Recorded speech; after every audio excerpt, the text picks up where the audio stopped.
Neve sopra i 1900 metri, pioggia battente nelle valli e vento forte. In questa primavera molto più simile all'inverno continua a preoccupare il maltempo anche sulla montagna veneta. In Alpago allarme in una frazione di Pieve a causa di una frana che incombe sul paese. Uno smottamento che si era creato dopo la tempesta di fine ottobre e che ieri a causa delle abbondanti precipitazioni si è rimesso in moto. La provinciale 5 di Lamosano è stata chiusa ed è stata installata ieri sera una torre faro per monitorare i 6.000 metri cubi di terra e roccia che potrebbero collassare. Evacuate le 17 persone che abitano nella frazione. La situazione nell'audiomessaggio postato su Facebook da Pier Antonio Zanchetta, capo difesa suolo della Protezione Civile di Belluno. Le 17 persone abitanti del paese di Schiucazza sono alloggiate presso albergo o case private di parenti.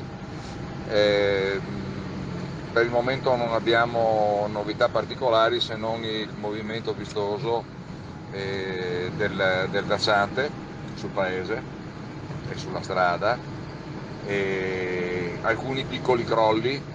La frana è costantemente monitorata dalla Protezione Civile, stamane sopralluogo dell'assessore Bottaccini in costante contatto con sindaco e amministratori di Alpago, oltre che con Veneto Strade, un geologo incaricato e con i vigili del fuoco. Gli sfollati oggi hanno recuperato dalle case gli oggetti di prima necessità, disposto anche un presidio antisciacallaggio in considerazione del fatto che la frazione è stata interamente evacuata.